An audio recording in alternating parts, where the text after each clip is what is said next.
ఈరోజు మనతో పాటు డాక్టర్ సుజిత్ కుమార్ స్టూడియోలో ఉన్నారు. డాక్టర్ గారు యాక్చువల్గా senior general surgeon and gastroenterology, surgical gastroenterology విభాగంలో కూడా సర్జన్గా ఉన్నారు. ఈరోజు ముఖ్యంగా మనం డిస్కస్ చేయబోయే అంశము హర్నియా. సార్, యాక్చువల్గా చాలామంది అంటే మేము చిన్నప్పటి నుంచి కూడా మా ఊర్లో చిన్న పోస్టర్లు వేసేవారు, బుడ్డ గిలక అని. ఇట్లాంటి ఒక ఓల్డ్ మెథడాలజీ, టర్మినాలజీ ఉండేది. ఆ పదాలు విని వీటికి నాటు పద్ధతుల్లో చేస్తామని ఒక చిన్న పోస్టర్ లాగా వేసేవాళ్ళు గోడల మీద. అప్పటికీ తెలియక చాలామంది నాటు పద్ధతిలో చేయించుకునే వాళ్ళు ఉండేవాళ్ళు. బట్ హర్నియా అన్నది చాలా కామన్ ప్రాబ్లంగా చూస్తున్నాం సార్, ఉమెన్లో, పిల్లల్లో, పెద్దల్లో కూడా. అసలు జనరల్గా చెప్పాలంటే హర్నియా అంటే ఏంటి? హర్నియా అన్నది it is a surgical condition. ఈ కండిషన్కి మందులతోని ట్రీట్ అయ్యేది కాదు. దీనికి సర్జరీ ఒకటే సొల్యూషన్. అసలు ఇదేంటో అర్థం చేసుకుందాం. ఇప్పుడు సపోజిట్లీ ఒక బెలూన్ ఉంది, ఒక బుగ్గ అంటే దాన్ని మనం బ్లో చేసినప్పుడు దానికి ఎంతవరకు అది గాలి పట్టుకోగలుగుతుందో అది పట్టుకుంటుంది. ఒక లెవెల్ మోతాదు మనం గ్యాస్ ఫిల్ చేసామంటే అది పగిలిపోతుంది. ఎక్కడ పగులుతుంది? వీక్ పాయింట్ ఎక్కడైతే ఉందో అక్కడ పగులుతుంది. సో ఇది పొట్ట కూడా అంతే. పొట్ట మొత్తం టైట్ కంపార్ట్మెంట్, లోపల ఒత్తిడి ఎక్కువైపోతా ఉంది. ఒక మోతాదుకి మించి ఒత్తిడి ఎక్కువైనప్పుడు అది శరీరం తట్టుకోలేక ఎక్కడ వీక్ పాయింట్ ఉందో అక్కడ నుంచి ఇంటెస్టైన్స్ కానీ, లోపల ఉండే ఒమెంటం అనే ఒక పొర ఇంటెస్టైన్స్ మీద ఉండేది, ఇవన్నీ ఏదో ఒకటి బయటికి తోచుకొస్తాయి. Yes, exactly. సో దాన్ని మనం హర్నియా అంటాం. ఓకే, మామూలు పొట్టకు సాగే గుణం బానే ఉంటుంది కదా సార్? సాగే గుణం ఉంటది. అయితే ఇప్పుడు మనం అబ్డామినల్ వాల్ తీసుకున్నట్టయితే ఇక్కడ అన్ని మజిల్స్, కండరాలు అన్ని వచ్చి మిడిల్ లో లీనియా ఆల్బా అని టైట్ స్ట్రక్చర్ ఫామ్ అవుతుంది. చాలా గట్టిగా ఉంటుంది అది. It is the strongest part in the mid line. అట్లాగే బొడ్డు దగ్గర it is the weakest point in the anterior abdominal wall. So ఇప్పుడు ఒత్తిడి ఎక్కువైనప్పుడు అది సాగి సాగి సాగి పలచబడిపోయి ఒక డే ఇంకా అది ఒత్తిడి ఎప్పుడైతే తీసుకోలేకపోతుందో అన్నప్పుడు అది సెపరేట్ అయిపోతుంది. చాలా మందిలో డైవారికేషన్ ఆఫ్ రెక్టై మజిల్ అని అంటాం. ఈ పక్కన ఉండే రెక్టై మజిల్ ఉంటాయి కదా, లాంగిట్యూడినల్ మజిల్, అవి కూడా ఒత్తిడి ఎక్కువ అవడం వల్ల పక్కకి వెళ్ళిపోవడం చూస్తాం. ఓకే సార్, యాక్చువల్గా హర్నియాకి లక్షణాలు మనం చాలాసార్లు చూస్తుంటాం. చిన్న చిన్న బొడిపల్ లాగా కూడా కనిపిస్తుంటాయి వేరేవి. మామూలుగా లైపోమాస్ అంటుంటారు మీరు. అంటే చిన్న చిన్న గడ్డలకి వీటికి అంటే హర్నియాకి తేడా ఏంటి సార్? అంటే ఎట్లా కనిపెట్టాలి మనం? ఈ లైపోమాలైనా న్యూరోఫైబ్రోమాలు, ఈ కంతులు అంటాం కదా, ఎక్కడ వచ్చినా కానీ అవి ఏంటి, అవి చర్మం కింద ఫామ్ అవుతున్న స్వెల్లింగ్స్ అవి బేసిక్గా. అయితే ఇవి అబ్నార్మల్ స్వెల్లింగ్స్ ఇవి. అయితే ఈ హర్నియా అన్నది అబ్నార్మల్ కాదు. ఇది లోపల ఉండే నార్మల్ ఇంటెస్టైనే, నార్మల్ ఒమెంటమే ఇక్కడ నుంచి తోచుకొని బయటికి రావడం అన్నది చూస్తాం. సో ఇది అబ్నార్మల్ స్వెల్లింగ్ కాదు, తోసుకొని రావడం. ఈ లక్షణాలు కూడా ఎట్లా ఉంటాయి? వీళ్ళకి చాలా సార్లు ఇది బయటకు వచ్చి అక్కడ ఉండిపోయినా, ఇప్పుడు గజ్జల్లో ఇంగ్వైనల్ హర్నియాస్ అంటాం. చాలా మంది పిల్లలు వస్తున్నారు 10-15 ఏళ్ల మధ్యలో, వాళ్ళకి హర్నియాలు ఉంటున్నాయి, వాళ్ళకి తెలియదు అది హర్నియా. సో వాళ్ళు దాన్ని ఎప్పుడు ఫోకస్ పెట్టరు దాని మీద. అది వాళ్ళు చాలా మంది పిల్లలు అనుకునేది ఏంటి, ఇది నార్మల్, అందరికీ ఇట్లా ఉంటది అని అపోహలో వాళ్ళు ఉంటున్నారు. సో సాధారణంగా హర్నియా అన్నది మనం నిల్చున్నప్పుడల్లా బయటికి రావడం, దగ్గిన తుమ్మినా బయటికి రావడము, మళ్ళీ పడుకుంటే లోపలికి వెళ్ళిపోవడం, లేదు అడ్వాన్స్ స్టేజెస్ లో ఉన్నాయి మనం నొక్కితే లోపలికి వెళ్ళిపోవడము, ఇంకా అడ్వాన్స్ స్టేజెస్ లోకి వెళ్ళినాయి అన్నప్పుడు అవి అతుకులు పడిపోతాయి, ఇర్రెడ్యూసిబుల్ గా అయిపోవడం చూస్తున్నాం. సో ఇది అవగాహన అన్నది పెంచుకొని, ఏదన్నా అబ్నార్మల్ గా ఉండి ఒక సైడ్ ఉండి ఇంకో సైడ్ లేదు ఏదైనా ఉండి అక్కడ నొప్పి వస్తుంది, లేదా హెవీనెస్ అనిపిస్తుంది, ఏదైనా తేడా కనిపిస్తుంది అంటే వెంబడే పేరెంట్స్ దృష్టికి తీసుకెళ్లడము, ఒకసారి వచ్చి కన్సల్ట్ అవ్వడం లాంటివి చేస్తే, డాక్టర్కి చూపిస్తే దగ్గరలో ఉన్న వాళ్ళకి వాళ్ళు ఐడెంటిఫై చేసి చెప్పేస్తారు. Hernia is a clinical diagnosis. Okay sir, ఎన్ని రకాలుగా ఉంటాయి సార్ జనరల్గా హర్నియాలు? ఒకవేళ ఇంటర్నల్ గా అవుతున్నాయి, కంటికి కనబడకుండా లోపల అవుతున్నాయి, ఇంటర్నల్ హెర్నియాస్ అంటాం. హైటస్ హెర్నియా, డయాఫ్రమాటిక్ హెర్నియాస్, ఇవన్నీ పొట్ట లోపలే మనకు బయటకు కనబడవు. ఇవి లక్షణాలు మాత్రం ఉంటాయి. అదే ఇప్పుడు ఎక్స్టర్నల్ హెర్నియాస్ ఉన్నాయి. ఆడవాళ్ళలో కామన్ గా చూసేది అంబ్లికల్ హెర్నియాస్, ఇన్సిషనల్ హెర్నియాస్ లాంటివి చూస్తాము. మగవాళ్ళలో సాధారణంగా ఇంగ్వైనల్ హెర్నియాస్ లాంటివి, గజ్జల్లో వచ్చే హెర్నియాస్ ఉంటాయి, వాటిని చూస్తాం. అయితే యంగేజ్ లో వచ్చేవి ఇండైరెక్ట్ హెర్నియాస్ ఉంటాయి. అంటే ఒక ఇంగ్వైనల్ కెనాల్ గుండా ఒక శాక్ అన్నది ఫామ్ అయ్యి కిందికి బీజం దాకా పోతా ఉంటది. సంచి లాంటిది. అయితే అది కెనాల్ గుండా లోపల డీప్ ఇంగ్వైనల్ రింగ్ నుంచి ఇంగ్వైనల్ కెనాల్ లోకి వచ్చి ఆ ఎక్స్టర్నల్ రింగ్ నుంచి బయటకు వచ్చినప్పుడు దాన్ని మనం ఇండైరెక్ట్ హెర్నియా అంటున్నాం. ఎందుకంటే అది ఒక ఇండైరెక్ట్ వేలో వస్తుంది. అదే డైరెక్ట్ హెర్నియాలు ఉంటాయి. ఇది పెద్దవాళ్ళలో చూస్తాం. అంటే మజిల్ అన్నది వీక్ అయిపోవడం వల్ల లోపల ఉండే ఇంటెస్టైన్ తోచుకొని బయటికి రావడం, దీన్ని డైరెక్ట్ హెర్నియాస్ అంటాం. సో ఇండైరెక్ట్ అయినా డైరెక్ట్ అయినా మనం చేయాల్సిన కంటెంట్ కంటెంట్ని రెడ్యూస్ చేయడం, ఏదైతే శాక్ ఉందో దాన్ని తీసేసి అది మళ్ళీ రాకుండా ఉండేటట్టు రిపేర్ చేయడం. జనరల్గా మనం పొట్ట గజ్జల్లోనే ఇంకా వేరే పార్ట్స్ లో కూడా కనిపిస్తాయి సార్ ఇవి హర్నియాస్? మల్టిపుల్ ఏరియాస్ లో కామన్ గా ఉండేవి ఇవి అని చెప్పాను. లంబార్ మెజారిటీ కండిషన్స్ ఇక్కడే. ఇంకొంతమందికి ఏదైనా ఇన్సిషనల్ ఇక్కడ సర్జరీ చేసిన ప్రాంతం నుంచి రావచ్చు. కొన్ని రేర్ టైప్ ఆఫ్ హర్నియాస్ కూడా ఉన్నాయి. సో మనం ఎక్కువ జనాలు కన్ఫ్యూజ్ అవుతారు కాబట్టి కామన్ థింగ్స్ గురించి మనం ఈ రోజు అలాగే సార్. ఏ ఏజ్ లోనైనా రావచ్చా ఇవి? ఇప్పుడు చాలా మందికి మీరు చూస్తున్నట్టయితే పిల్లలు పుట్టిన తర్వాత చాలా మందికి ఆంబ్లికస్ దగ్గర ఒక స్వెల్లింగ్ అన్నది ఉంటుంది, బొడ్డు దగ్గర లాగా ఉంటుంది. అది తగ్గినప్పుడు పిల్లలు ఏడ్చినప్పుడు అది బయటకు వస్తూ ఉంటుంది. పెద్దలు కంగారు పడిపోయి ఇదేదో చేసేయండి అని అడుగుతూ ఉంటారు.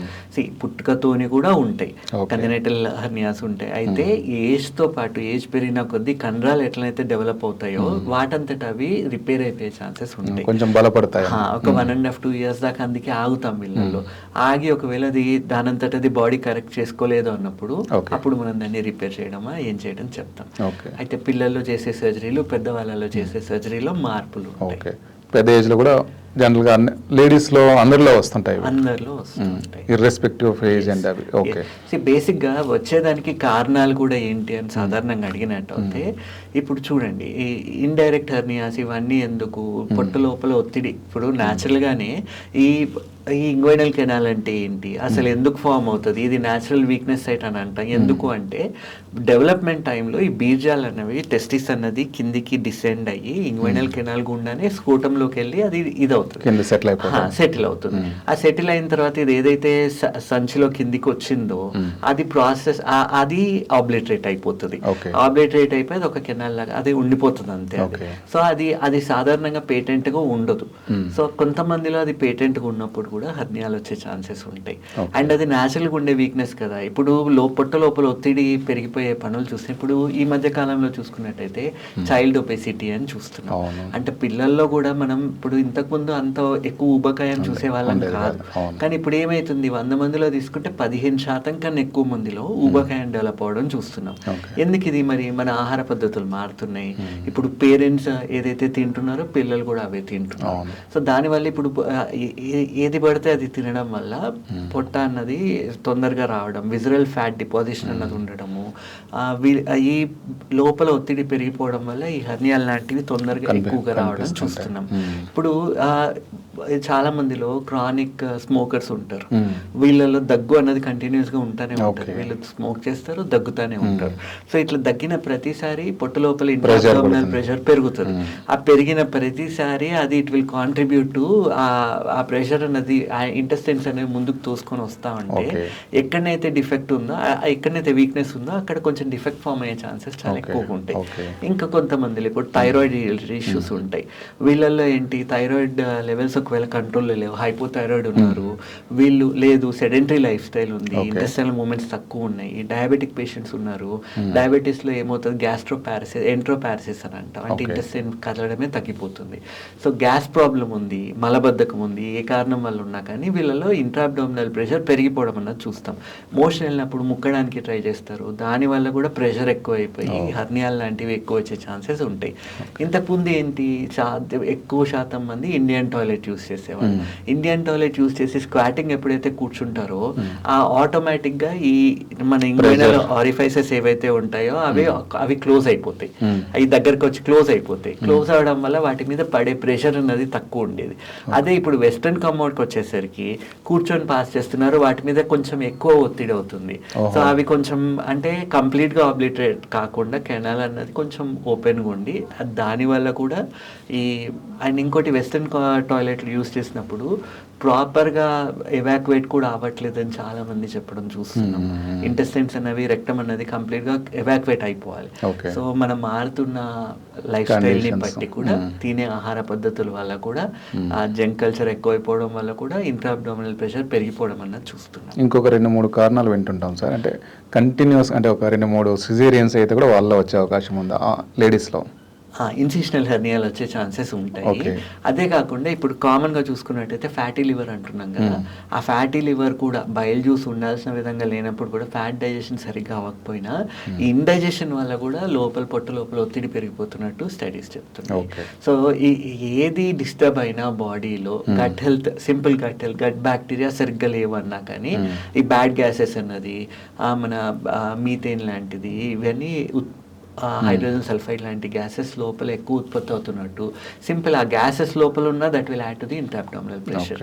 సో ఆ ప్రెషర్ అనేది ఎక్కువైపోవడం చూస్తున్నాం. సో మరి ప్రతి పర్సన్కి ఎందుకు ఇంట్రాబ్డామినల్ ప్రెషర్ ఎక్కువ అవుతుందో చూసి దాన్ని మనం నియంత్రించగలిగితే ఈ హర్నియా లాంటివి రాకుండా చూసుకోవచ్చు. At the same time muscle weak అయిపోవడానికి ప్రోటీన్ లాసెస్ కూడా ఒక రకమైన రీజన్.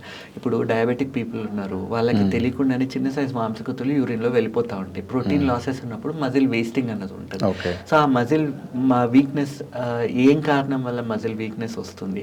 ఇంకోటి, మనం పని చేస్తేనే మజిల్ని వాడితేనే మజిల్ స్ట్రెంగ్త్ అన్నది బిల్డ్ అవుతూ ఉంటుంది. ఇప్పుడు లాంగ్ టర్మ్ సెడెంటరీ లైఫ్ ఉంది, మజిల్ స్లోగా దాని మజిల్ మాస్ అన్నది తగ్గిపోవడము, వీక్ అయిపోవడం చూస్తున్నాం. సో ఏ కారణం అన్నది చూసి దాన్ని మనం కరెక్ట్ చేయగలిగితే హర్నియా రాకుండా మనం చూసుకోవచ్చు. లక్షణాలు ఏవైతే ఇంట్రాబ్డామినల్ ప్రెషర్కి యాడ్ చేస్తున్నాయో వాటిని మనం సిమ్టమ్స్ని ట్రీట్ చేయగలిగి, అసలు కారణం ఎందుకు వస్తుందో ట్రీట్ చేయగలిగితే హర్నియా లాంటివి రాకుండా చూసుకోవచ్చు. ఓకే. ఇంకొకటి కూడా వింటుంటాం సార్, జిమ్ముల్లో హెవీ వెయిట్స్ లిఫ్ట్ చేసే వాళ్ళు కూడా వస్తుందా? ఎస్ అండి, ఎగ్జాక్ట్లీ. ఇప్పుడు లాస్ట్ టైం 2 నెలల కింద నేను మార్నింగ్ జిమ్కి వెళ్ళంగానే ఒక పర్సన్కి he just came to know, నేను కూడా సర్జన్ని, ఇట్లా అపోలోలో ఉన్నానని తెలిసి నా పేరు ఎక్కడో విన్నారంట. ఇమ్మీడియట్గా వచ్చేసాడు. వచ్చేసి ఇట్లా షర్ట్ లేపేసి, సార్ నాకు ఈ బొడ్డు దగ్గర హర్నియా ఇదేదో ఉంది, ఇది చూడండి సార్, ఇది నేను వెయిట్ చేసినప్పుడు ఇది మొత్తం బయటకు వచ్చేస్తుంది అని చెప్పేసి. So he had umbilical hernia, but he was not aware అదే హర్నియా అని తెలియదు ఆయనకి.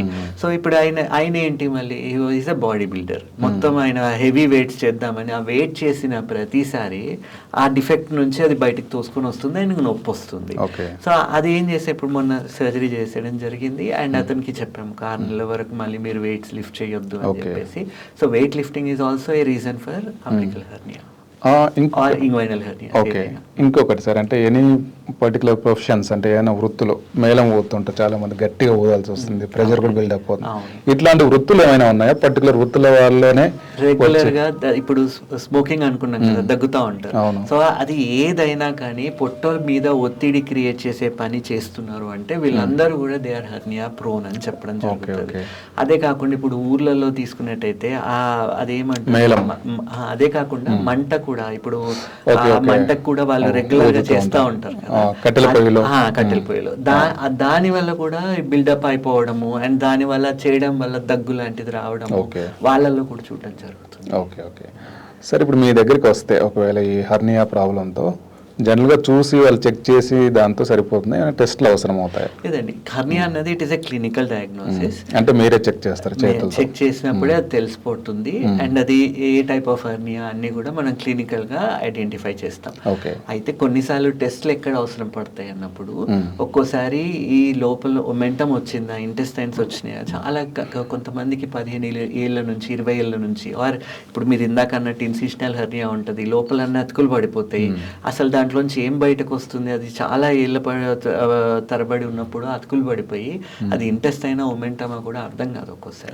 సో అండ్ అది ఒకటి డిఫెక్ట్ ఉందా, ఇంకా వేరే చిన్న చిన్న డిఫెక్ట్స్ ఏమైనా పక్కన ఉన్నాయా, అసలు ఎంత డిఫెక్ట్, ఎంతవరకు ప్రాబ్లం ఉంది, మనం మెష్ వేసి రిపేర్ చేస్తే అసలు ఎంత పెద్ద మెష్ వేయాలి, ఇట్లాంటివి డౌట్లు ఉన్నప్పుడు మనం ఏదైనా స్కానింగ్ లాంటిది అడగడం అవసరం అవుతుంది అంతే. Otherwise majority of the times it is clinical diagnosis. చాలా మందికి వచ్చే కామన్ డౌట్ సార్, అంటే మనకు ఎక్కడో తగ్గినప్పుడు ఎలాగో కనిపిస్తోంది, వాటిని అలాగే వదిలేయొచ్చా లేకపోతే సర్జరీ అవసరం అనే దగ్గర ఒక చిన్న కన్ఫ్యూజన్ ఉంటుంది. వాళ్ళు ఏం చేయాలి, అసలు వదిలేయాలా, ఎప్పుడు వదిలేయాలి? ఏది కూడా సొంత నిర్ణయాలు తీసుకోవద్దు, వెళ్ళి సర్జన్ ని కన్సల్ట్ అవ్వాలి, వాళ్ళు ఎగ్జామిన్ చేసి చెప్తారు దీనికి ఏం చేయాలి అన్నది. హర్నియా అన్నది ఫామ్ అయింది అంటే దానికి కన్జర్వేటివ్ మేనేజ్మెంట్, మందులతోని మేనేజ్ చేసే పద్ధతి లేదు. సర్జరీకి తీసుకునే వరకు కొద్ది రోజులు ప్రెషర్ తగ్గకుండా, కాంప్లికేట్ అవ్వకుండా, అబ్స్ట్రక్షన్ లోకి వెళ్లకుండా మనం మందులు ఇవ్వచ్చు. కానీ అదర్వైజ్ అయితే సర్జరీ ఒక్కటే దీనికి సొల్యూషన్. లేదు సర్జరీకి ఫిట్గా లేరు, బెడ్ రిడన్ కండిషన్లో ఉన్నారు, అసలు సర్జరీ మత్తు తట్టుకోలేరు, అట్లాంటి కండిషన్లో మనం మెడికల్ మేనేజ్మెంట్కి ప్రయత్నిస్తాము. కానీ అది కూడా ఎప్పుడైనా రిస్కీగా మారే ఛాన్సెస్ ఎక్కువ ఉంటాయి. అండ్ ఇదే కాకుండా ఇంకొకటి సాధారణంగా అడుగుతూ ఉంటారు నన్ను వచ్చిన వాళ్ళు. ఇప్పుడు లేడీస్ వస్తారు కదా, లేడీస్లో కామన్గా అంబ్లికల్ హెర్నియా చూస్తాం, పారా అంబ్లికల్ హెర్నియాస్ అని, వెంట్రల్ హెర్నియాస్ అని. సో వీళ్ళలో మొత్తం యాంటీరియల్ రీకన్స్ట్రక్ట్ చేయాల్సిన అవసరం కూడా వస్తుంది. సో వీళ్ళు అడుగుతూ ఉంటారు మరి నాకెందుకు వచ్చింది ఇష్యూ అని. సో సాధారణంగా విమెన్లో ఏంటి అంటే వీళ్ళు ప్రెగ్నెన్సీకి వెళ్ళినప్పుడు యూట్రస్ ఎట్లయితే డిస్టెండ్ అవుతుందో యూట్రస్ పక్కన ఇంటెస్టైన్స్ని కంప్రెస్ చేస్తుంది, అట్లనే యాంటీరియర్ అబ్డోమినల్ వాల్ని కూడా కంప్రెస్ చేస్తుంది. అండ్ వీళ్ళు ప్రెగ్నెన్సీ టైంలో కావాల్సినంత ప్రోటీన్ ఇంటేక్ అది లేదు. సో ఇంకోటి ఇందాక మనం అనుకున్నట్టు మజిల్ అంతా స్ట్రెచ్ అవుతుంది, మన బాడీ మజిల్స్ కెన్ స్ట్రెచ్. ఆ స్ట్రెచ్ అయ్యి ఒకవేళ కావాల్సినంత ప్రోటీన్ లేదు అన్నప్పుడు ఆ మజిల్స్ కొంచెం థిన్నింగ్ అవుట్ అయిపోయి సెపరేట్ అయ్యి. సో అంబ్లికస్ మనం ఇందాక అనుకున్నట్టు వీక్ పాయింట్ కాబట్టి అంబ్లికస్ దగ్గర ఒత్తిడి ఎక్కువ పడే ఛాన్సెస్ ఉంటాయి. ఒకవేళ ఆ ఒత్తిడి ఇంకా మోతాదికి మించి ఉంది, దాంతోపాటు వీళ్ళకి ప్రెగ్నెన్సీ టైంలో కావాల్సిన వాటర్ ఇంటెక్ కానీ ఫైబర్ ఇంటెక్ కానీ లేదు, మలబద్ధకం ఉంది, వామిటింగ్స్ అవుతూ ఉంటాయి, దానివల్ల కూడా ఇంట్రా అబ్డోమినల్ ప్రెషర్ పెరుగుతుంది. సో వీళ్ళల్లో ఇంకా టెండెన్సీ ఎక్కువైపోవడం చూస్తున్నాం. అందుకే ఉమెన్లో ఈ హర్నియాస్ అన్నవి పొట్టకు సంబంధించిన యాంటీరియర్ అబ్డోమినల్ వాల్ హెర్నియాస్ అనేవి ఎక్కువగా చూడడం జరుగుతుంది.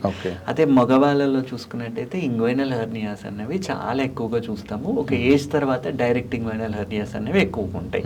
సో ఒక సైడే కాదు 2 సైడ్లు కూడా ఉండడం సాధారణంగా చూస్తున్నాం. ఓకే, ఇంకొక క్వశ్చన్ సార్. యాక్చువల్గా చాలామంది అసలు దానికి ఏదైనా చేయించుకోవాలని తెలియక వదిలేశారు అనుకోండి, ఏమవుతుంది? ఎప్పుడైనా కానీ తెలియదు. ఇప్పుడు ఊళ్ళల్లో ఉంటారు చాలా మందికి, అసలు తెలియదు ఇది. తెలియక కూడా. అండ్ ఇప్పుడు రీసెంట్గా అండి ఒక 1 month కిందనే, సో వీళ్ళు నన్ను 3 months కింద కన్సల్ట్ అయ్యారు. హస్బెండ్ కి ఆపరేట్ చేస్తే వేరే నెక్ ప్రాబ్లం ఏదో ఉంటే, వైఫ్ కి కూడా ఈ ప్రాబ్లం ఉండింది, అంబ్లికల్ హెర్నియా ఉండింది. ఆమెకు తెలుసు, కాకపోతే ఆమె విపరీతమైన స్ట్రెస్ తీసుకుంటారు. సో ఆవిడ ఏంటి సర్జరీ అనగానే భయపడిపోతారు. ఇప్పుడు వీళ్ళు ఈ మొన్న సమ్మర్ లో ఏమైంది, ఇప్పుడు మొన్నే వెకేషన్ అని వెళ్ళారు, ఖమ్మం సైడ్ ఎక్కడికో వెళ్ళారు. వెకేషన్ లో ఉన్నప్పుడు అది అబ్స్ట్రక్ట్ అయిపోయి అక్కడ ఉండే లోకల్ డాక్టర్ పాప ఆయన ఏదో డిహైడ్రేషన్ అనుకుని ఐవీ ఫ్లూయిడ్స్ పెట్టాడు, వాంతులు అవుతున్నాయి అనుకుని ఆయన డిహైడ్రేషన్ లాగా ట్రీట్ చేస్తున్నాడు. 2వ రోజుకి కూడా వాంతులు తగ్గకపోయేసరికి స్కానింగ్ చేపిస్తే ఇంటెస్టైన్ వచ్చి అబ్స్ట్రక్ట్ అయిపోయింది అని చెప్పారు. అబ్స్ట్రక్ట్ అంటే ఆ ఇంటెస్టైన్స్ లో పైనుంచి తినేది ఏదైతే ఉందో కిందికి వెళ్ళిపోవాలి. అయితే ఇది ఏమైంది, హోల్ నుంచి బయటకు వచ్చేసి ఆ తిన్నది కిందికి వెళ్ళట్లేదు, మోషన్ గ్యాస్ రావట్లేదు, తిన్నదంతా బయటకు వచ్చేస్తా ఉంది. ఎందుకంటే ఆ పేగులో కంటిన్యూటీ అనేది లేదు, మధ్యలో మెలకబడి అది అడ్డుపడిపోయింది. సో దానివల్ల అబ్స్ట్రక్షన్ అయింది. ఇప్పుడు ఆ పేషెంట్ అక్కడ నుండి కాల్ చేస్తాడు, సార్ నేను మరి ఇప్పుడు బయలుదేరే టైం ఉందా, వీళ్ళేమో భయపెట్టిచ్చేస్తున్నారు నన్ను, ఇప్పుడు అర్జెంటుగా సర్జరీ రాత్రి చేయాలంటున్నారు, మరి ఈమెకి 4 గంటల టైం ఉందా, నేను ఖమ్మం నుంచి హైదరాబాద్ తీసుకురావడానికి. సో మళ్ళీ మాట్లాడి అన్ని జనరల్ కండిషన్ ఎట్లా ఉందో చూసి తీసుకొని రండి అని చెప్పాం. సో రాత్రి వాళ్ళు ఇక్కడికి వచ్చేసరికి 10:30, 11 మధ్యలో అయింది. వెళ్ళిన తర్వాత చూస్తే ఆ అబ్స్ట్రక్షన్ అయింది. ఇట్లాంటి వాటిల్లో ఏమవుతుంది, అబ్స్ట్రక్షన్ అయ్యి ఒక మోతాదుకు మించి ఇంటెస్టైన్ వచ్చేసింది, ఆ బ్లడ్ సప్లై తగ్గిపోయింది, అది గ్యాంగ్రీనస్ అయ్యే ఛాన్సెస్ ఉంటాయి, అంటే కుళ్ళిపోయే ఛాన్సెస్ ఉంటాయి. అయితే ఈ పేషెంట్లో ఏంటంటే లక్కీగా ఫీవర్ లాంటివి ఏవి లేవు, అండ్ ఆ వచ్చిన ఇంటెస్టైన్ కూడా కంప్లీట్గా రాకుండా ఇంటెస్టైన్ ఒక సర్కంఫరెన్స్ మాత్రం వచ్చింది, అండ్ ఇది ఏమంటాం బ్లడ్ సప్లై కాంప్రమైజ్ అవ్వలేదు. సో మేమేం చేసాము, ఇప్పుడు పెయిన్ ఉన్నా మాకు ఒక టెక్నిక్ ఉంటుంది, ఆ టెక్నిక్ తోని ఆ ఇంటెస్టైన్స్ ని మెల్లిగా లోపలికి మ్యానిపులేట్ చేయగలుగుతాం. సో ఆమెకి మజిల్ రిలాక్సెంట్ ఇచ్చి స్లోగా ఒక 3-4 minutes పట్టింది, కానీ ఆ వచ్చిన అబ్స్ట్రక్టెడ్ కంటెంట్ అంతా కూడా స్లోగా లోపలికి వెళ్ళిపోయింది. సో ఇప్పుడు ఎప్పుడైనా ఇంటెస్టైన్ అబ్స్ట్రక్ట్ అయింది అన్నప్పుడు దాంట్లో కొన్ని రకాల వాపు లాంటిది కొంచెం సున్నితంగా అయిపోతుంది. ఈజీగా అంటే దాన్ని పట్టుకొని ఇప్పుడు మేము హ్యాండిల్ చేయడానికి ట్రై చేసిన ఈజీగా చినిగిపోయే ఛాన్సెస్ ఉంటాయి.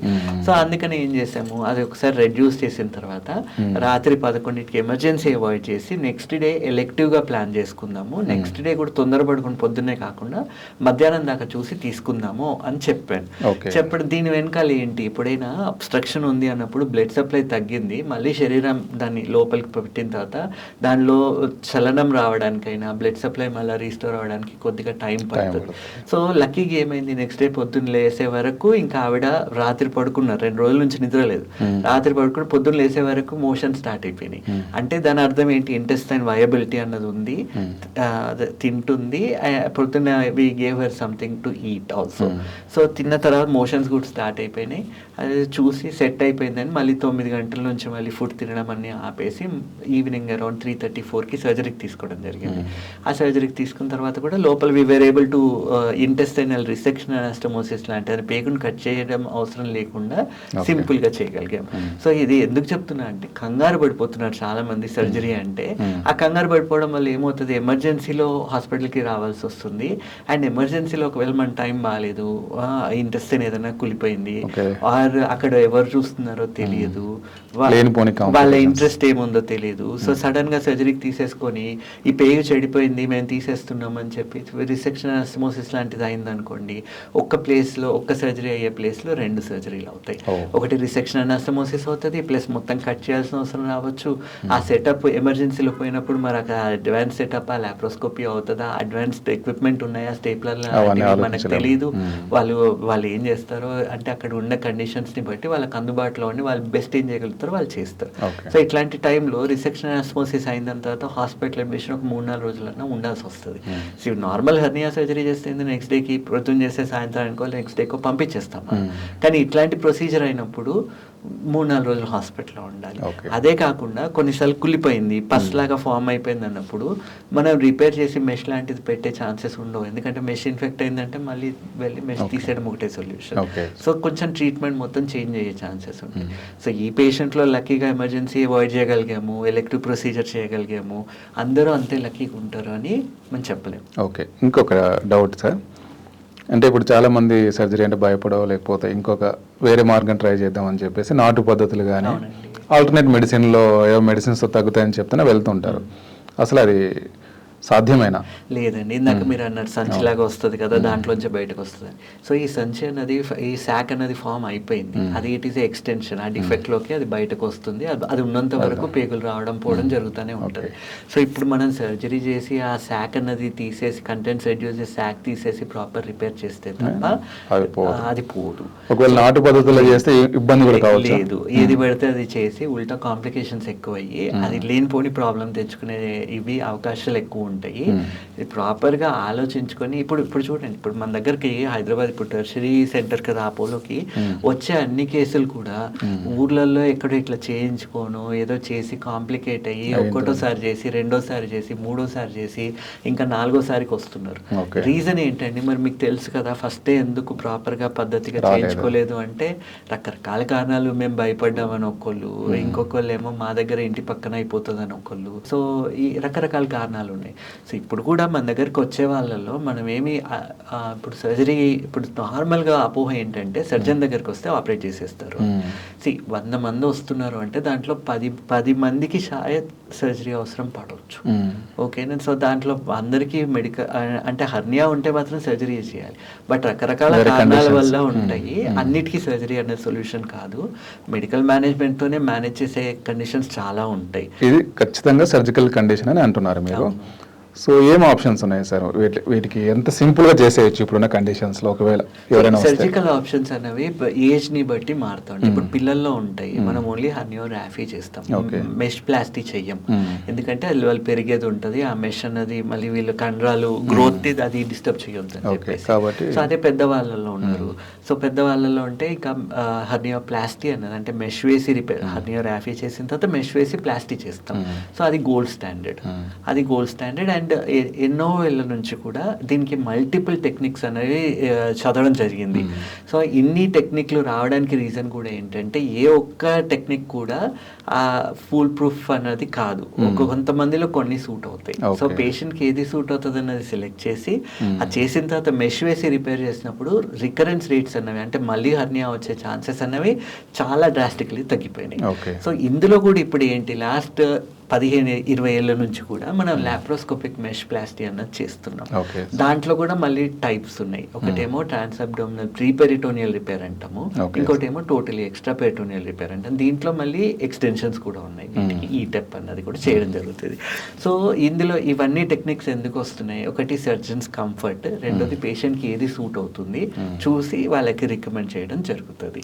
సో ఓపెన్ అంటే కట్ చేసి చేయడం, ఇప్పుడు ఇంగ్వైనల్ హెర్నియా ఉంది, కట్ చేసి గజ్జలో అటు పక్కన కట్టు ఇటు పక్కన కట్టు చేసి ఆ రెండు హెర్నియాల్ని కూడా రిపేర్ చేయడం జరుగుతుంది అండ్ మెష్ వేసి రిపేర్ చేసేవాళ్ళు.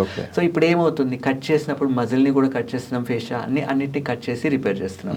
ఇప్పుడు లేటెస్ట్ టెక్నిక్ ఏంటి అంటే లాప్రోస్కోపీ ద్వారా చేస్తున్నాం. లాప్రోస్కోపీ ద్వారా ఏంటి, బొడ్డు పైన ఒక 1 సెంటీమీటర్ కట్ ఉంటుంది, బొడ్డు లెవెల్లో పక్కన ఒక 1/2 సెంటీమీటర్ కట్స్ అటు పక్కన ఒకటి ఇటు పక్కన ఒకటి, అందులో నుండి ఇన్స్ట్రుమెంట్స్ని టెలిస్కోప్ని ఇంట్రడ్యూస్ చేసి ఆ పక్కన ఈ పక్కన రెండు పక్కల కూడా రిపేర్ చేసేస్తున్నారు. సో దీనివల్ల ఏమవుతుంది, మజిల్ని మనం ఎక్కడ కట్ చేయట్లేదు, మజిల్ ఓన్లీ స్ప్లిట్ చేస్తున్నాము అండ్ పెరిటోనియం అన్నది సెపరేట్ చేసి ఇప్పుడు లేటెస్ట్ మెషర్స్ చాలా వస్తాయి. ఇప్పుడు 3D మెషర్స్ ఉన్నాయి, అంటే మనకి ఎంత సైజ్ కావాలి మనం డిసైడ్ చేసి పెట్టేస్తే అది ఆ అనాటమికల్గా అది వెళ్ళి అక్కడ ఈజీగా కూర్చోవడం అన్నది జరుగుతుంది.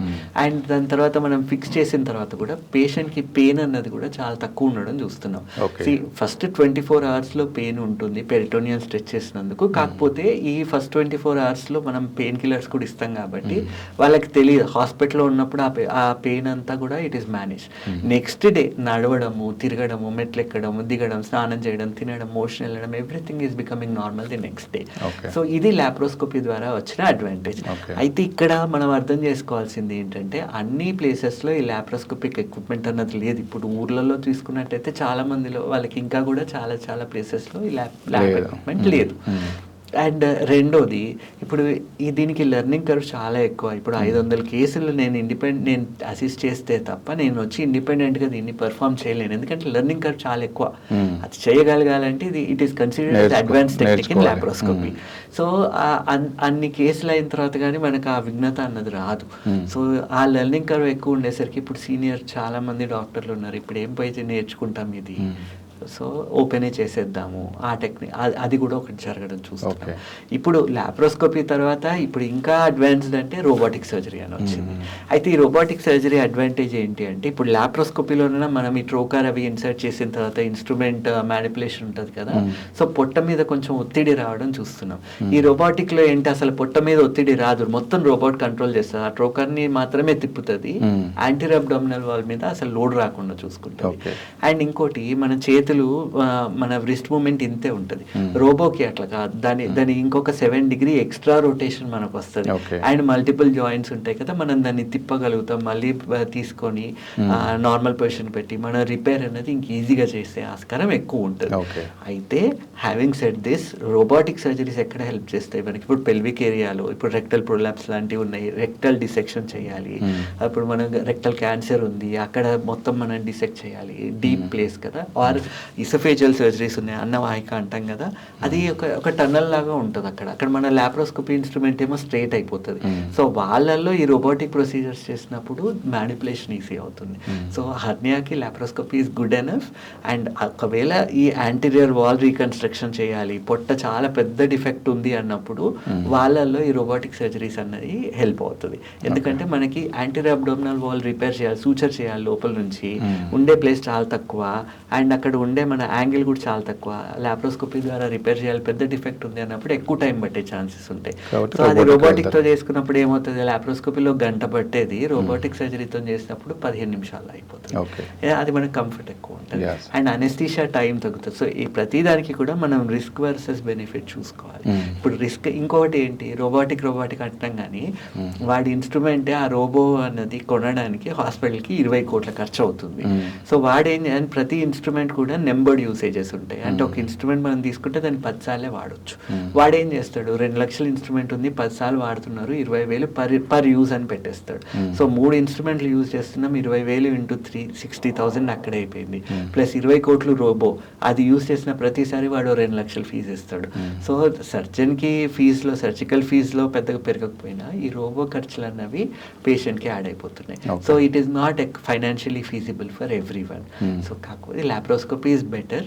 ఎవరైనా అంటే రోబోటిక్ ఆప్ట్ చేసుకోవాలి అనుకున్నప్పుడు మరి ఫైనాన్షియల్ కన్సర్న్స్ కూడా చూసుకొని ఆప్ట్ చేసుకోవచ్చు. ఓకే, సర్జరీ తర్వాత వాళ్ళు నార్మల్సీకి ఎన్ని రోజుల్లో వచ్చేస్తారు సార్? సెకండ్ డే అండి. ఇప్పుడు ప్రొద్దున ఆపరేషన్ మరుసటి చేస్తాము, రోజే. రాత్రి వరకు వాళ్ళు లేచి నడవడము, తిరగడం, మెట్లెక్కడం, దిగడం, స్నానం చేయడం, తినేసేయడం. ఏమైనా కేర్ తీసుకోవాలా సార్ ఈ కొంతకాలం పాటు? అదేనండి. ఇప్పుడు బేసిక్ గా ఏ సర్జరీ చేసినా పోస్ట్ ఆపరేటివ్ ఇన్ఫెక్షన్ మనం జాగ్రత్తలు తీసుకోవాలి. హర్నియా విషయంలో కొంచెం ఎక్స్ట్రా కేర్ఫుల్గా ఉండాలి. ఎందుకంటే మెష్ ఒకవేళ ఇన్ఫెక్ట్ అయింది అంటే మనం ఇంకొక దాని మెడికల్ మేనేజ్మెంట్ అన్నది ఉండదు. దేని వల్ల అవుతుంది సార్ అది ఇన్ఫెక్ట్? అది అంటే రకరకాల కారణాలు ఉంటాయి. ఇప్పుడు మనం సర్జరీ చేసేటప్పుడు కూడా హ్యాండ్లింగ్ ఆఫ్ ది మెష్ అంటాం. ఇప్పుడు మేము కూడా సర్జరీ చేసేటప్పుడు ఏం చేస్తాం, గ్లౌ చేంజ్ చేసేసుకుంటాం. మొత్తం లినెన్ మొత్తం పైన ఉన్న ఒకటి డిస్పోజబుల్ స్టెరిలైజ్ ఇవన్నీ మళ్ళీ సెపరేట్ షీట్ వేసి ఆ మెష్ ని హ్యాండిల్ చేసే విధానం డిఫరెంట్గా ఉంటుంది. And minimal hand and instrument contact ఉండేటట్టు చూసుకుంటాం. అదే కాకుండా మెష్ మీద ఒక రకమైన టైప్ ఆఫ్ యాంటీబయాటిక్ ని కూడా ఇంప్రెగ్నేట్ చేసి దాన్ని సోప్ చేసి దాని తర్వాత పెట్టడం జరుగుతుంది. ఇవన్నీ చేయడం వల్ల ఇంకోటి అదే కాకుండా ఓటీ అన్నది ఎట్లా ఉంది అన్నది కూడా important. Operation theatre, so operation థియేటర్లో కూడా ఒకవేళ మైక్రోబియల్ లోడ్, ఎయిర్లో ఉండే మైక్రోబియల్ లోడ్ ఎక్కువ ఉంది అన్న అక్కడ నుంచి ఇన్ఫెక్షన్స్ వచ్చే ఛాన్సెస్ ఉండొచ్చు. సో అందుకే ఇప్పుడు మోడ్యులర్ ఇప్పుడు లేటెస్ట్ వస్తున్న ఓటీలని లామినార్ ఫ్లో అని చెప్పేసి ఇన్ఫెక్షన్ ని తక్కువ చేయడానికి ఏమేం చేయాలో అన్ని చేస్తున్నారు. సో ఇంతకుముందు అన్ని పాత ఓటీలు ఎట్లా ఉండేవి, ఇన్స్ట్రుమెంట్స్ అన్ని గ్రౌండ్ మీద పెట్టేసేవాళ్ళు, వైర్లన్నీ కిందే ఉండేవి. సో ఇప్పుడు వస్తున్న లేటెస్ట్ థియేటర్స్ అన్ని ఏంటి, పైనుంచి కనెక్షన్స్ ఉంటాయి, అసలు కింద ఏమీ ఉండదు. అండ్ దాన్ని ఎంత ఇప్పుడు కేసు తర్వాత ఇంకో కేసు తీసుకునే ముందు దాన్ని ఎట్లా క్లీన్ చేస్తున్నాము, ఎంత మొత్తం స్ప్రే చేస్తున్నామా, క్లీన్ చేస్తున్నామా అన్నది చాలా ఇంపార్టెంట్. అండ్ ఐడియల్గా ఒక 30 minutes అన్న కేస్ టు కేస్ మధ్యలో గ్యాప్ ఉండాలి అని చెప్తున్నారు. బట్ చాలా హాస్పిటల్స్లలో ఇప్పుడు చిన్న చిన్న ప్లేసెస్ ఉంటాయి, ఎవరు చెక్ చేస్తున్నారు, ఎవరు ఫాలో అప్ చేస్తున్నారు.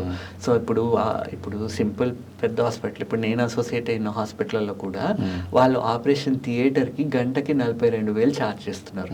42,000 గంటకి అంటే ఇట్ ఈస్ క్వైట్ హై. కాకపోతే వాళ్ళు ఇచ్చే క్వాలిటీ ఆఫ్ ట్రీట్మెంట్ కూడా అట్లే ఉంది. ఇప్పుడు చిన్న హాస్పిటల్స్కి పోతే వాళ్ళు ఓటీకి అసలు ఎన్ని గంటలన్నా చేసుకోండి, మీరు రావడం ఇంపార్టెంట్ అంటారు. సో బట్ దెన్ అక్కడ స్టెరిలిటీ ఉందా, ఫ్యూమిగేషన్ రెగ్యులర్గా చేస్తున్నారా, మైక్రోబియల్ లోడ్ ఎవరైనా ఎయిర్లో చెక్ చేస్తున్నారా మనకు తెలియదు. సో ఎప్పుడైనా క్వాలిటీ ట్రీట్మెంట్ కావాలి అన్నప్పుడు అక్కడ ఇస్తున్న క్వాలిటీని బట్టి అక్కడ ఉండే ఖర్చులు ఉంటున్నాయి. సో అదొకటి మనం అర్థం చేసుకోవాలి. ఒకటి మీరు హాస్పిటల్ వైపు నుంచి వచ్చే ప్రాబ్లం చెప్పారు, ఒకవేళ పేషెంట్ చేసే తప్పుల వల్ల కూడా ఇన్ఫెక్షన్స్ వస్తాయా? అంటే ఇంతకుముందు ఏం చెప్పేవాళ్ళము, ఒక టైంలో 20 years బ్యాక్ అంటే నేను చిన్నగా మేము చూసింది ఏంటి, అసలు సబ్బు పెట్టకండి, కడక్కండి, డ్రెస్సింగ్ చేయాలి, పడుకొనే ఉండండి, స్నానం 10 రోజులు చేయొద్దు, ఇవన్నీ చెప్పారు. కానీ కాన్సెప్ట్స్ అన్ని మారుతున్నాయి. ఇప్పుడు లాస్ట్ 20 years నుంచి కూడా నా పేషెంట్స్ అందరికీ నెక్స్ట్ డే స్నానం చేసేయమని చెప్తాం. కుట్ల మీద సబ్బు నీళ్లు పెట్టి కడగాలి అని చెప్తాం.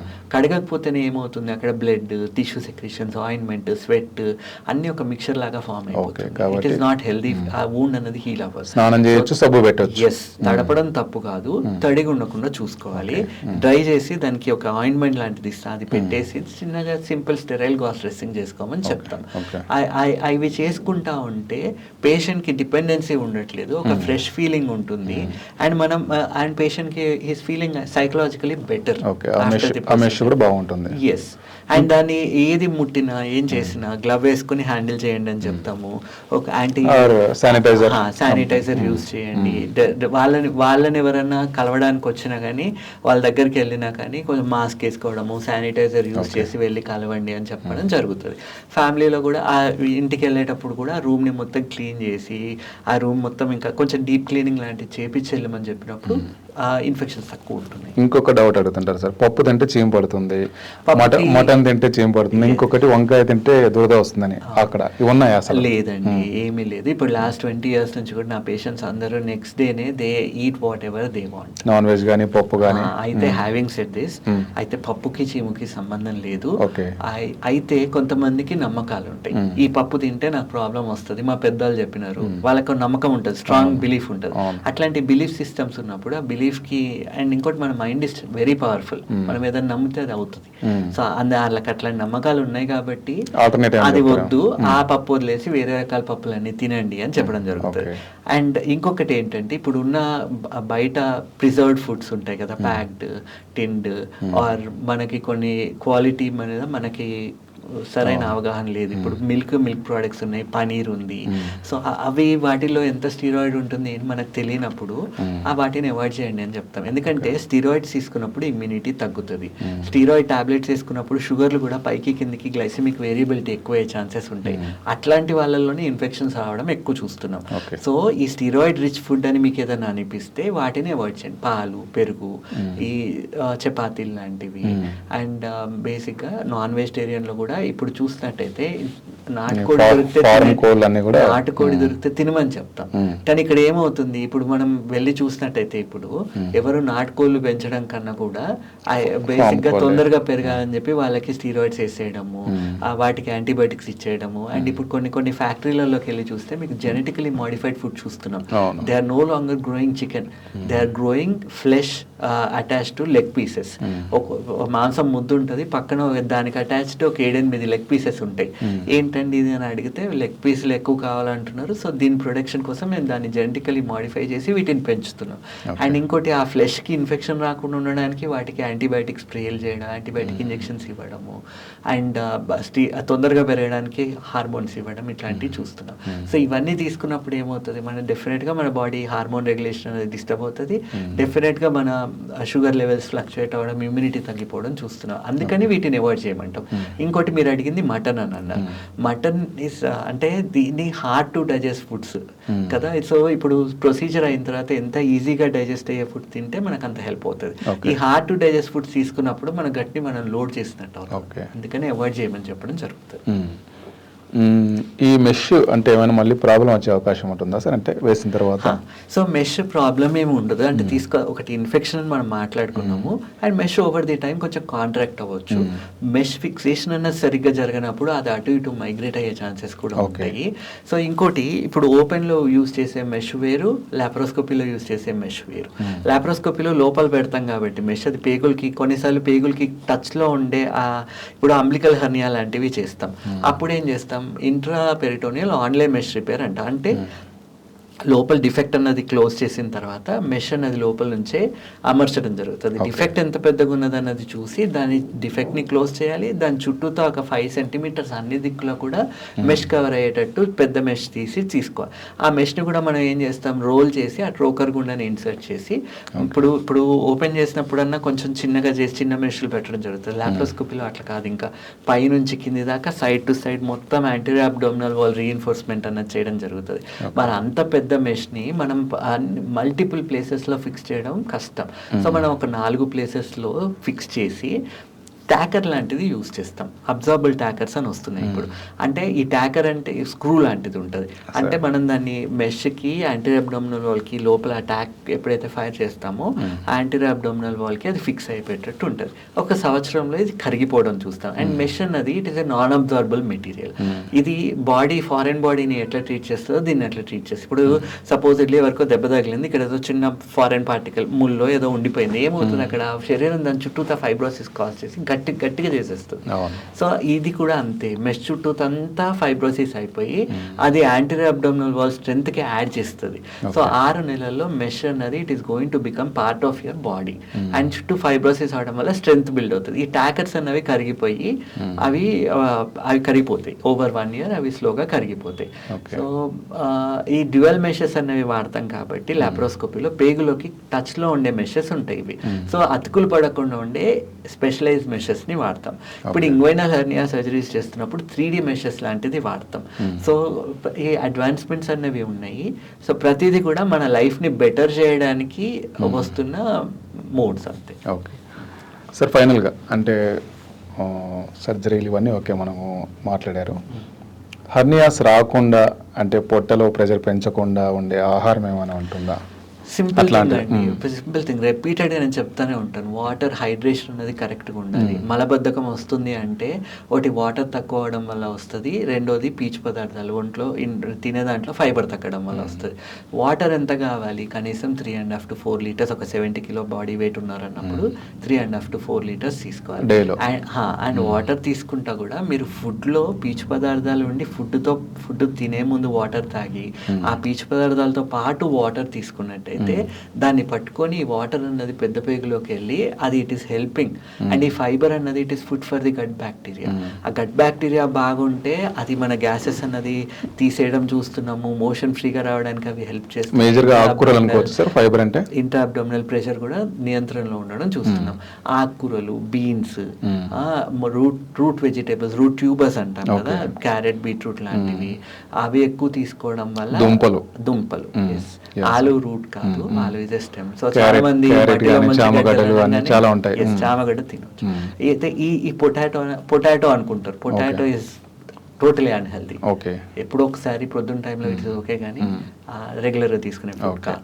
సో ఫ్రూట్స్ కూడా మంచివి, ఫ్రూట్స్ లో కూడా పీచు పదార్థాలు ఉంటాయి. అయితే క్వాంటిటీ అన్నది తక్కువ ఉంటుంది. బీన్స్ లో, ఆకుకూరలలో కొంచెం ఎక్కువ ఉంటుంది. కాబట్టి అన్నంలో కూరలా కాకుండా కూరలోనే అన్నం కలుపుకొని తిన్నప్పుడు ఈ పీచు పదార్థాలు అనేవి ఎక్కువ ఉంటాయి. అండ్ ఒకటేసారి ఎక్కువ కాకుండా త్రూ అవుట్ ది డే, పొద్దున, మధ్యాహ్నం, సాయంత్రం వీళ్ళు స్పేస్ చేసి తీసుకోగలిగితే దాని బెనిఫిట్స్ ఎక్కువ ఉంటున్నట్టు స్టడీస్ చెప్తుంది. అండ్ వాటర్ ఇంటేక్ ఉండాలి, ఫైబర్ ఇంటేక్ ఉండాలి, రాత్రి తినే భోజనం తొందరగా చేయాలి, నిద్ర అన్నది కరెక్ట్గా ఉండాలి. ఏ టైంకి పడుకుంటున్నారో రోజు అదే టైంకి పడుకోవాలి, రోజు అదే టైంకి లేవాలి. అది ఫాలో అవుతున్నప్పుడు బాడీ సర్కాడియన్ రిథమ్ అన్నది ప్రాపర్గా మెయింటైన్ అవ్వడము, స్ట్రెస్ తక్కువ అయిపోవడము, గ్యాస్ ప్రాబ్లమ్స్ తక్కువ అయిపోవడం, స్ట్రెస్ ఇండ్యూస్ గ్యాస్ట్రైటిస్ తక్కువ అయిపోవడం చూస్తున్నాం. చాలా మంది కూల్ డ్రింక్ లాంటివి తీసుకోవద్దు. హామ్ చేసే హెల్దీ ఫుడ్ తీసుకోవాలి, అట్లాగే హామ్ చేసే ఫుడ్ని అవాయిడ్ చేయాలి. బేకరీ ఐటమ్స్ వద్దు, కూల్ డ్రింక్స్ వద్దు. సో బయటకి ఏదైనా వెళ్ళినా కానీ ఎప్పుడో ఒకసారి తినడం ఓకే, రాత్రికి బయటకు వెళ్ళడం తగ్గించాలి. పార్టీకి వెళ్ళినా ఇంట్లో తినేసి బయటకు వెళ్ళడం బెటర్. పార్టీకి వెళ్ళి అక్కడ తినడం కన్నా కూడా ఇంట్లో తినేసి అక్కడికి వెళ్ళండి, అక్కడ ఏదో నార్మల్గా లైట్గా తినేసి ఇంటికి వచ్చేసింది బెటర్. అండ్ డే టైమ్ తిన్నది బెటర్, రాత్రికి హెవీ ఫుడ్ అవాయిడ్ చేసింది బెటర్. ఓకే, ఫైనల్గా సార్, అంటే ఈ మధ్యకాలంలో డెస్క్ జాబ్లు ఎక్కువైపోయాయి, కూర్చొనే ఉంటున్నారు. ఇలాంటి వాళ్ళు కూడా ఇలాంటి డేంజర్ ఉంటుంది కదా, వాళ్ళు ఏం చేయాలి? అదే కూర్చునే వాళ్ళల్లో ఇప్పుడు స్టడీస్ ఏం చెప్తారు, సిట్టింగ్ డిసీజ్ అని విన్నారు. సిట్టింగ్ డిసీజ్ అనేది సెట్ అవ్వడం చూస్తున్నారు. అంటే దీంట్లో వీళ్ళు ఈ స్టడీ చేసినప్పుడు వీళ్ళు ఏం చెప్పారు, వీళ్ళు ఏమనుకుంటారు, నేను పొద్దున్న గంట ఎక్సర్సైజ్ చేస్తున్నా, 2 గంటలు ఎక్సర్సైజ్ చేస్తున్నా, నేను 10 గంటలు కూర్చున్నా ఏం కాదనుకుంటున్నారు వీళ్ళు. అక్కడే తప్పు చేస్తున్నారు. సో ఆ స్టడీ ఏం చెప్పిందంటే, irrespective of whether you do exercise or not, ఎక్కువసేపు కంటిన్యూస్ గా కూర్చొని ఉంటే జెనెటిక్ చేంజెస్ కూడా వస్తున్నాయి బాడీలో. ఊబకాయం రావడానికి హెల్ప్ చేస్తుంది, వేస్ట్ సర్కంఫరెన్స్ పెరిగిపోతుంది, షుగర్, బీపీ లాంటివి వస్తున్నట్టు స్టడీస్ చెప్తున్నాయి. సో అందుకనే ఏం చెప్తున్నాం, sitting desk for some time, standing desk వాడమని చెప్తున్నాము.